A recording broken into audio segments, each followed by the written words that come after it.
Bismillah. Assalamualaikum warahmatullahi wabarakatuh. So welcome back to my channel, and in here I want to tell you guys about Rukun Islam. Maybe for this video I will like to use in Indonesian for you guys to be more understanding about the materi that I will be saying. Jadi kita di sini akan mengerjakan, saya akan mengasih tahu kalian tentang zakat, rukun Islam yang ketiga zakat dari awal sampai akhir. Jadi saya akan memberitahu semua zakat dari awal sampai akhir. Oke, kita mulai. Pertama, pembahasan pertama yaitu definisi zakat. Nah, secara bahasa zakat berarti at-thoroh, suci dan an-na'am berkembang. An-nihaya fi Gharib al-Hadis wa al-Atsar 2/307 dan lisan Arab. Ini di hadis, ini hadis ya. Zakat berarti at-thoroh suci dan an-nama berkembang. Secara syar'i, kewajiban ada harta yang khusus dengan cara yang khusus dan disyaratkan ketika diukurkan telah memenuhi haul masa 1 tahun dan nisab.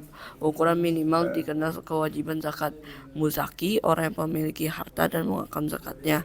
Pelajaran dari ini yang kita bisa ambil adalah pokok harta tumbuh barokah.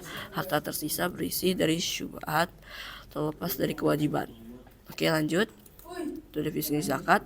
Nah, hukum zakat dari Al-Quran, dan dirikanlah sholat, tunaikanlah zakat. Surat Al-Muzammil ayat 20. Habis itu dalil as-sunnah, Islam dibangun di atas 5 tonggak, yaitu membayar zakat. Sabda Nabi Muhammad tentang 5 rukun Islam. Kan zakat adalah rukun ketiga. Nah, disitu kaum dalil kaum muslimin di seluruh negeri bersepakat bahwa zakat itu wajib. Ibnu Qudamah dan An-Nawawi. Oke, lanjut. Jadi ini adalah ancaman bagi yang enggan membayar zakat. Jadi kita itu harus membayar zakat dengan ikhlas. Dan orang-orang yang menyimpan emas dan perak dan tidak menafkahkannya pada jalan Allah, maka beritahulah kepada mereka bahwa mereka akan mendapatkan siksa yang pedih pada hari dipanaskan emas perak itu dalam neraka jahanam. Lalu dibakarnya dengan dahi mereka, lambung dan punggung mereka. Nah, jadi karena kalian tidak mau menfakkan emas atau perak, kalian bisa kena azab yang berat seperti dahi, dibakar dahi mereka atau lambung dan punggung mereka. Jadi lebih baik kalian membayar zakat. Paling cuma beberapa aja. Langsung di situ keutamaan zakat. Pertama, dikaitkan dengan sholat. Zakat sering disebut berdampingan dengan sholat dalam Al-Quran, menunjukkan kedudukannya yang sangat utama. Kedua, rukun Islam ketiga merupakan pilar ketiga yang membangun agama Islam setelah syahadat dan sholat. Indikator ketakwaan sebelum masuk surga sebagaimana Az-Zariyat 15:16, dan pada harta-harta mereka ada hak untuk orang miskin. Keempat, derajat asyidikin, sebab mencapai derajat orang-orang jujur, asyidikin dan syuhara. Habis itu kelima, merasakan kelezatan iman. Ada 3 hal yang barang siapa mengerjakannya maka ia telah merasakan manisnya iman. Pertama, memberikan zakat hartanya dengan senang hati dan dengan hati yang mendorongnya untuk mengeluarkan yang terbaik di setiap tahun. Jadi dengan zakat ini kalian akan merasakan kelezatan iman. Lanjut, syarat bayar zakat.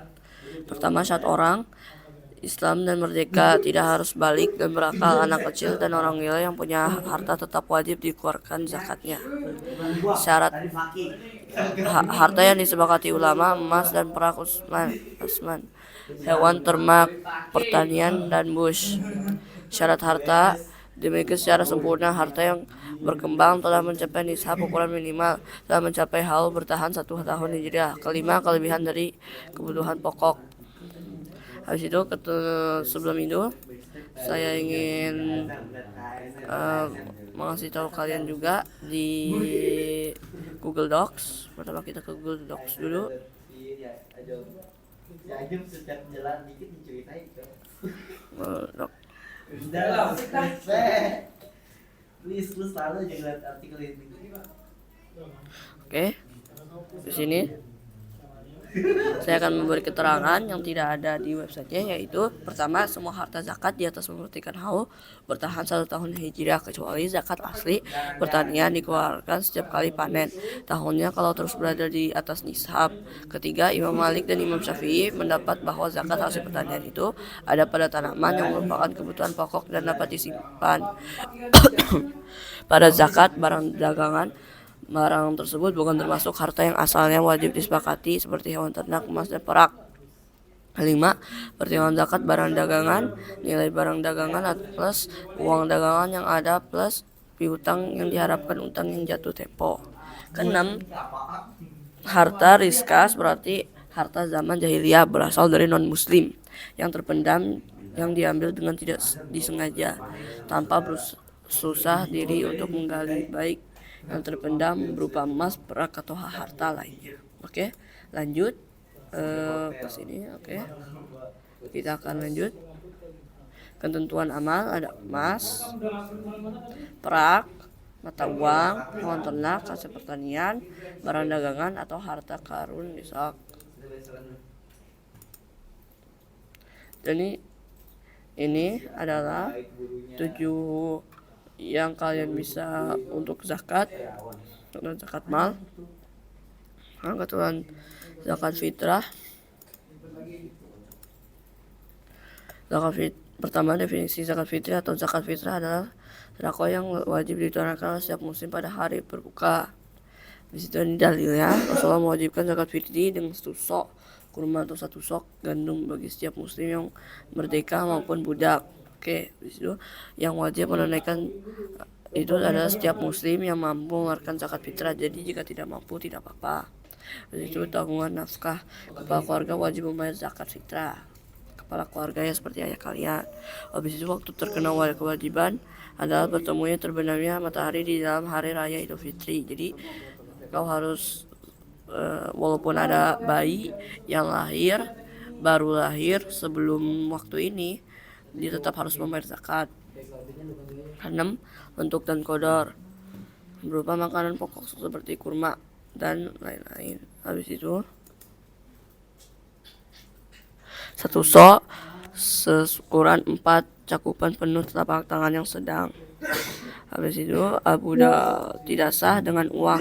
Abu Daud murid Imam, bolehkah aku menanyakan beberapa uang dirham untuk zakat fitrah? Aku khawatir seperti itu tidak sah. Maka zakat fitrah dengan uang berarti mesihi perintah Rasulullah, berarti artinya tidak sah. Lanjut. Waktu pembayaran terbit fajar pada hari Idul Fitri, waktu diperbolehkan. Oke, jadi kita lanjut. 8 golongan penerimaan zakat, ini 8-nya. Ini hadisnya, kalian bisa baca.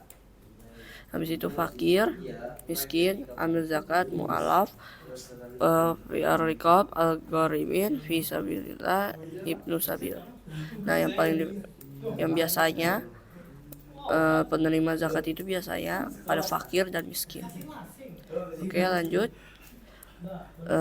Jadi itu semua yang saya akan beritahu tentang itu. Selesai pembahasan tentang zakat.